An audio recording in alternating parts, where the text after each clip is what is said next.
Your Excellency, Madam Kristalina, welcome to the Ministry of Finance. Your Excellencies, delegates, respected members of the media, and ladies and gentlemen, good day to you all. Once again, I extend a warm welcome to the Managing Director of IMF, Ms. Kristalina Georgieva, and her delegation to Addis Ababa, Ethiopia. Your visit marks an important milestone in the relationship between the government of Ethiopia and International Monetary Fund. More importantly, it is our immense pleasure to host you and get an opportunity to share with you the important progress we are making in implementing the homegrown economic reform program with the strong backing and support of the IMF, the World Bank, and international development partners. In this regard, I want to highlight the key background factors underpinning this historic economic reform program. A primary driver of our homegrown economic reform is the current government's strong commitment, and particularly the leadership of Prime Minister Dr. Abiy Ahmed, to laying a solid foundation for the country's sustainable and broad-based development. This is being pursued through a private sector-led investment strategy and a market-driven growth. To that end, the government led a comprehensive, bold, and coherent macroeconomic sectoral reform programs unprecedented in the country's history. For the first time around 7 years, we pursued a market-determined exchange rate regime by freely floating our local currency. We are also transitioning towards interest rate-based monetary policy and sought a pro-poor but sustainable fiscal policy. In addition, we have embarked on a comprehensive reform program to improve the stability and competitiveness of our financial system, efficiency of our public service delivery, accelerate the productivity of our key economic sectors, including agriculture, industry and services, leapfrogging in the application of digital technology to modernize our payment system, as well as financial services, as well as showed unique leadership in climate action by implementing major mitigation and adaptation initiative, which we call it Green Legacy Initiative. Our commitment to this reform has been strong and unwavering, rallying all government agencies from top leadership to technical and operational levels toward a common shared goal. As a result, early indicators show highly encouraging progress. Our exchange rate reform, complemented by monetary and fiscal policies, has significantly narrowed the gap between formal and the parallel markets, strengthened foreign exchange reserves, improved the balance of payment, curbed inflation, and boosted government revenue. Moreover, we have taken concrete steps to cushion the impact of this adjustment on our people by expanding and reinforcing social protection programs. However, we will continue to work on addressing the issue of reform mitigations. In conclusion, we firmly believe that our ongoing reform program will ultimately deliver significant benefits to our people and create opportunities for our youth through rapid economic growth and decent job creation. We remain committed to sound economic management to ensure steady progress of this reform until our goals are fully realized. I trust that IMF and the international community will continue to provide the necessary technical and financial support to help Ethiopia build a more prosperous future for its people. Ethiopia is ready to work both with international investors as well as local businesses to advance its diversified growth so that private sector-led growth will be the engine of development of Ethiopia. With big market and the largest economic size in the region, with the right macroeconomic reform programs we are implementing, we believe that Ethiopia is the best destination now to attract global investment. And as a government, we are very much committed. We will work with our partners. And I would like to really thank Madam Kristalina for a strong leadership, not only in terms of reform support, but also in terms of debt relief agenda. She has been a global voice for developing countries so that debt issue is addressed properly and in a sustainable manner. And thank you for your leadership. Your visit to Ethiopia is a commitment from IMF that you are with us on this bold and historic reform. And be assured that Ethiopia is very much committed to this reform under the leadership of Prime Minister Dr. Abiy Ahmed. Ethiopia is transforming its economy, it is transforming its macroeconomic management so that broad-based sustainable development is achieved and sustainable investment is attracted globally.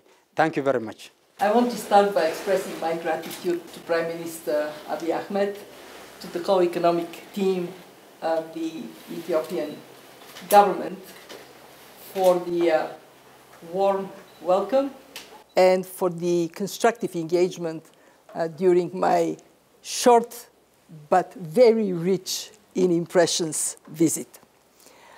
I also want to use the chance that the members of the media are here to thank the people of Ethiopia. Everywhere I go, I see smiling faces and the beauty of people and the country really touches my heart.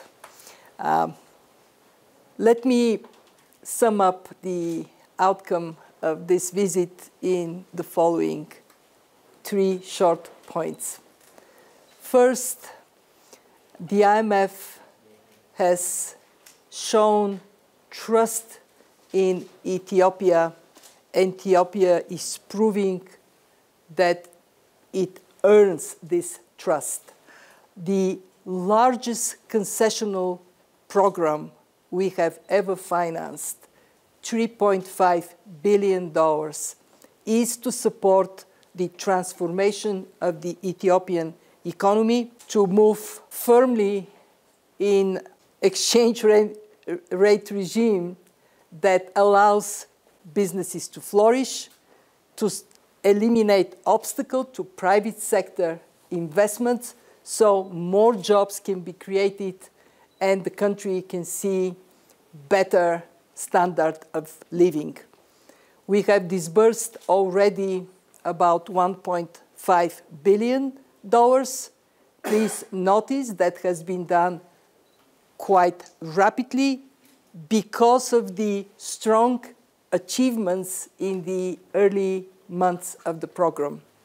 And we will carefully calibrate the rest of disbursements so they can be most impactful to accompany the policies you are putting in place. Second, when we look at the achievements so far, there is a lot for Ethiopia to be proud of. Last year's growth exceeded projections significantly. We were projecting 6.1%. The country ended with 8.1% GDP growth, and it is because of freeing space for private initiative and for higher productivity in agriculture, in industries, in services. Inflation is going down, and that is particularly important for the people in Ethiopia that find themselves struggling with high prices. And I want to say this.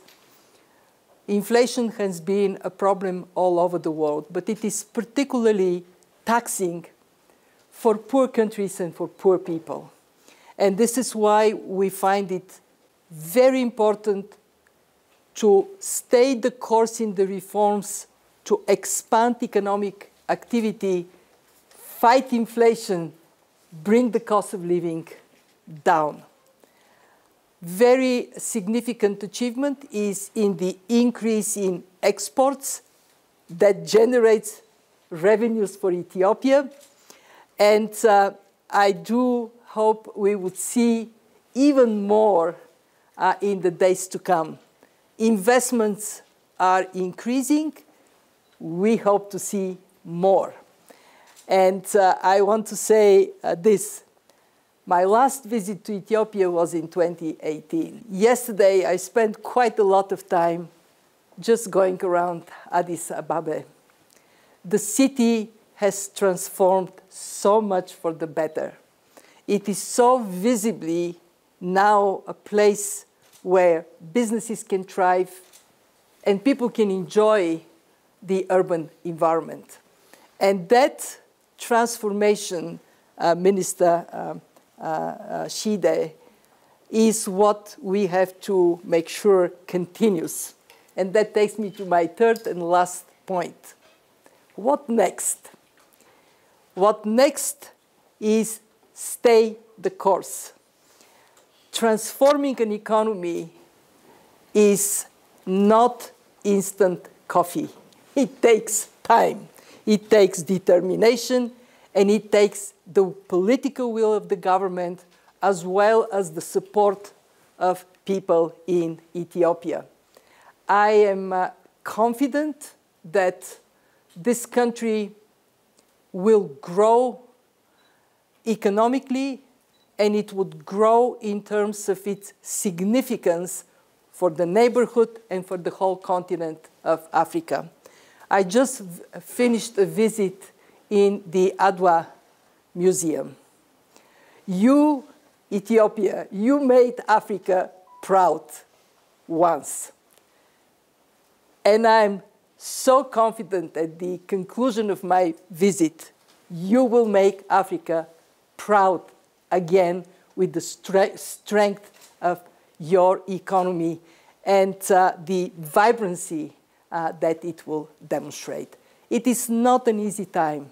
Domestically, it is not an easy time in the world, but with perseverance, I know the future is bright. The future is worthy of your proud history. I want to finish with one very simple message to everybody in Ethiopia, and it is this. I love your country. I work very hard for my finale, and it is Amesagina Lu. Amesagina Lu. Well said, well said, well said. Thank you very much.